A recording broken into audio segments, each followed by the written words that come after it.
તો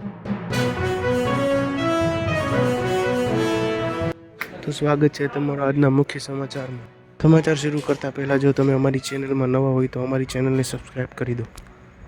દેશ વિદેશની આવી બ્રેકિંગ ન્યૂઝ અમે રોજ લાવતા હોઈશું, એટલે અમારી ચેનલ સાથે જોડાયેલા રહો. તો સૌથી મોટા સમાચાર જોઈએ તો બજેટમાં શું સસ્તું થયું અને શું મોંઘું થયું તો તે વિશે જાણીએ. તો બજેટમાં સ્વાસ્થ્ય સેવાઓને વધુ સસ્તી બનાવવા પર ભાર મૂકવામાં આવ્યો છે. નાણામંત્રીએ જાહેરાત કરી છે કે કેન્સરની 17 દવાઓના ભાવ ઘટાડો થશે. ડાયાબિટીસ એટલે કે શુગરની દવાઓ પણ હવે સસ્તી મળશે. આ ઉપરાંત અન્ય 7 ગંભીર બીમારીઓ માટે વપરાતી દવાઓના ભાવમાં ઘટાડો કરવામાં આવ્યો છે. આગળ જોઈએ તો બજેટમાં બીજું શું સસ્તું થયું છે તો મોબાઈલ, EV અને ઇલેક્ટ્રોનિક્સના સાધનોમાં ભાવ ઘટાડો થયો છે. ડિજિટલ ઇન્ડિયા અને પર્યાવરણને ધ્યાનમાં રાખીને સરકારે ટેકનોલોજી સાથે જોડાયેલી વસ્તુઓ સસ્તી કરી છે. મોબાઈલ ફોન નવા બજેટ બાદ સ્માર્ટફોન ખરીદવા સસ્તા બનશે. EV બેટરી ઇલેક્ટ્રોનિક વાહનોના વપરાશ માટે લોકોને પ્રોત્સાહન આપવા EV બેટરીના ભાવમાં પણ ઘટાડો કરવામાં આવ્યા છે. માઇક્રોવેવ ઓવન ઘર વપરાશની ચીજ વસ્તુઓમાં માઇક્રોવેવ ઓવન સસ્તું થશે. સોલાર સાધનો સૌર ઉર્જા સાથે જોડાયેલા સાધનો પણ સસ્તા કરવામાં આવ્યા છે.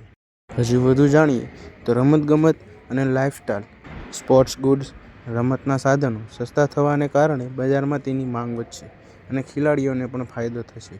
કપડાં અને લેધર પ્રોડક્ટ્સ બજેટ બાદ કપડાં અને ચામડાના જૂતા અને અન્ય લેધર પ્રોડક્ટ્સ સસ્તી થશે. બીડીની વાત કરીએ તો આ બજેટમાં સિગારેટ પર રાહત મળી નથી, પરંતુ બીડી સસ્તી થઈ શકે છે. અને વાહન વ્યવહાર CNGમાં રાહત વાહન ચાલકો માટે રાહતના સમાચાર એ છે કે બાયોગેસ મિશ્રિત CNG હવે સસ્તી થશે.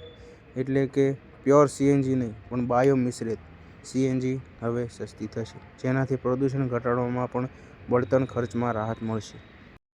તો બજેટમાં મોંઘું શું થયું?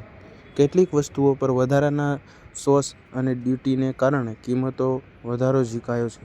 બજેટમાં કેટલીક વસ્તુઓ પર ટેક્સ વધારાને કારણે મોંઘી થઈ ગઈ છે.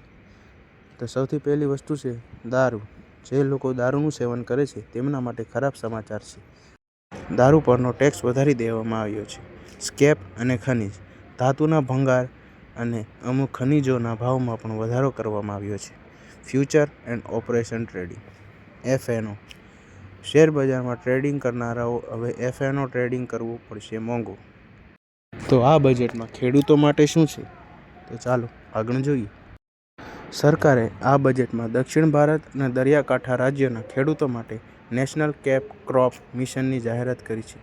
નારિયેળ અને કાજુના ઉત્પાદનોને વૈશ્વિક સ્તરે વધારવા અને સ્પર્ધાત્મક બનાવવા માટે નવી ટેકનોલોજી અને પ્રોસેસિંગ યુનિટ સ્થાપવા માટે જંગી ભંડોળ ફાળવવામાં આવ્યું છે. કાજુની ખેતી કરવા ખેડૂતોને ઉચ્ચ ગુણવત્તાના હાઇબ્રિડ બિયારણ પૂરા પાડવામાં આવશે, જેથી હેક્ટર દીઠ ઉત્પાદકમાં વધારો થઈ શકે છે. નારિયેળના વધુ મૂલ્ય ઉત્પાદનોને જેમ કે વર્જિન કોકોનટ ઓઇલ અને નીરાના નિકાસ માટે ખાસ એક્સપોર્ટ હબ બનાવવાની યોજના છે, જેથી ખેડૂતોને આંતરરાષ્ટ્રીય બજારમાં ભાવ મળી શકે. ખેડૂતો માટે આ સારા સમાચાર છે. વધુ જાણીએ તો વચેટિયાઓની નાબૂદી માટે સરકારે E-NAM વધુ સુદૃઢ બનાવ્યું છે.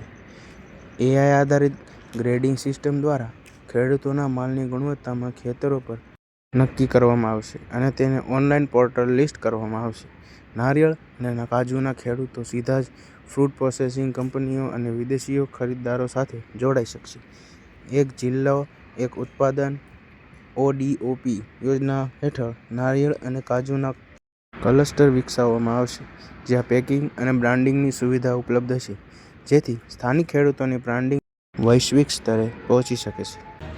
આ હતા આજના મુખ્ય સમાચાર. વધુ વિગતવાર માહિતી અપડેટ્સ માટે અમારી ચેનલ સાથે જોડાઈ રહો. વિડીયો ગમ્યો તો લાઇક, શેર, સબસ્ક્રાઇબ જરૂર કરજો. આવતીકાલે ફરી મળીશું. ત્યાં સુધી જોતા રહો.